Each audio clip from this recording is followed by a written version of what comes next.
pourquoi votre page d'accueil est nulle. Vous avez 3 heures. Vous vous baladez tranquillement dans les ruelles d'un centre-ville et vous êtes attiré par les lumières d'une petite boutique. Alors, vous rentrez à l'intérieur afin de voir ce qu'elle propose, ce qu'elle aurait d'intéressant pour vous et éventuellement acheter quelque chose. Spoiler alert, votre page d'accueil, elle fonctionne exactement pareil. Et pour transformer vos visiteurs en clients, elle doit répondre à 3 questions essentielles. Premièrement, qu'est-ce que vous faites ? Alors, si vous êtes boulanger, n'écrivez pas juste boulanger, mais optez plutôt pour une accroche un peu plus engageante. Par exemple, le pain fait avec amour depuis 1856. Pourquoi pas ? Présentez votre offre. Simple, basique. Et puis, c'est pas la peine d'écrire bienvenue sur votre site, car ce qui rendra votre site accueillant est plutôt le ton que vous allez employer dans vos différents textes, et puis les éléments de votre charte graphique. Mais on reviendra là-dessus dans une autre vidéo. Deuxièmement, quel problème résolvez-vous ? Ici, vous devez dire en une phrase pourquoi les visiteurs devraient s'intéresser à votre boulangerie plutôt qu'à une autre. Vous devez donc présenter ce qu'on appelle une promesse de vente. Par exemple, redécouvrez le goût des choses simples. Hashtag Madeleine de Proust, vous connaissez ? Mettez-les en appétit et démarquez-vous. Troisième question, une fois que les visiteurs de votre site sont sur votre site, quelle action attendez-vous d'eux ? S'agit-il par exemple de faire une commande en ligne, de pouvoir vous contacter, de prendre rendez-vous, de s'inscrire à un événement par exemple, ou tout simplement d'acheter dans ce cas-là un livre de recettes ? Vos visiteurs doivent savoir immédiatement ce que vous attendez d'eux. D'où l'intérêt d'intégrer dans votre site fréquemment ce qu'on appelle des boutons d'appel à l'action. Et ces boutons d'appel à l'action, ils doivent être clairs et engageants. Par exemple, au lieu d'écrire simplement « acheter nos produits » ou bien « acheter », en reprenant l'exemple de notre boulanger, écrivez quelque chose comme « explorer nos gourmandises ». Car dans cette section, que l'on appelle la bannière héros, en réalité, vous avez 2 secondes pour impressionner les visiteurs de votre site et pour leur permettre d'évaluer en fait si oui ou non pour eux vous êtes le bon match. Sur cette même page, vous aurez également l'opportunité de faire une courte présentation de votre entreprise, de votre formation par exemple, de votre expérience, de ce qui la rend unique, mais n'écrivez pas un roman non plus, sachant que vous aurez la possibilité de vous étendre sur la question sur une page dédiée que l'on appelle tout simplement la page à propos. Mais vous pouvez l'appeler comme vous voulez bien évidemment. Et pour que votre message soit encore plus impactant, n'hésitez pas à utiliser des photos de bonne qualité, car c'est vraiment très souvent sous-estimé sur un site internet.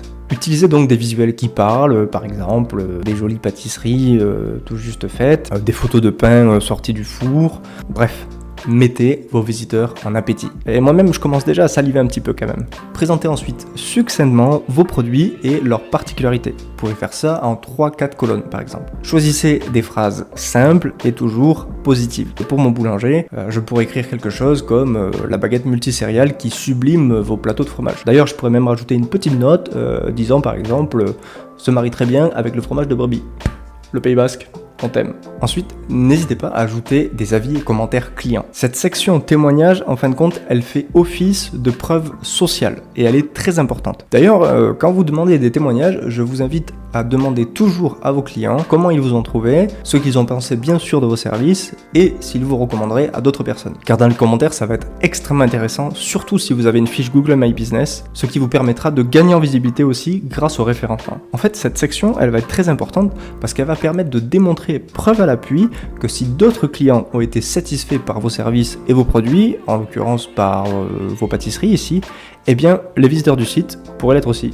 Dans tous les cas, n'ayez jamais peur de démontrer vos compétences et d'exposer vos qualités. Enfin, on pourrait aussi avoir une section dite foire aux questions qui va permettre de donner des réponses aux questions les plus fréquemment posées. Par exemple, comment vous contacter, comment effectuer une commande sur votre site, proposez-vous des livraisons, quels sont les moyens de paiement, etc. etc. Soyez bref mais informatif. D'ailleurs, c'est une section qui peut être aussi très intéressante pour exploiter le référencement naturel et d'améliorer donc votre visibilité dans les moteurs de recherche. Mais j'y consacrerai là aussi une autre vidéo. Enfin, après la section de foire aux questions, vous pourrez aussi intégrer une section d'appel à l'action afin de réitérer à nouveau les bénéfices ou avantages à faire appel à vos services, à vos produits, avec également une courte description. Et puis, vous placerez à nouveau un bouton d'appel à l'action qui renvoie donc à l'action que vous souhaiteriez que vos visiteurs fassent sur votre site. Vous pourrez également inclure un pied de page, et c'est plutôt fortement recommandé, avec une courte description de votre entreprise, de votre activité, intégrer pourquoi pas des liens vers les réseaux sociaux, ça peut aussi être intéressant. Une colonne avec le plan du site. Le but ici est de faciliter la navigation sur votre site et donc d'améliorer aussi l'expérience de navigation de vos utilisateurs. Vous pourrez aussi intégrer, et c'est d'ailleurs obligatoire, les différentes pages de mention légale, et puis une quatrième colonne avec un rappel des informations importantes vous permettant de vous contacter ou simplement de vous rencontrer en boutique. En fait, cette page d'accueil, elle est conçue de telle manière que pour les visiteurs de votre site, votre pain doit rendre le repas magique.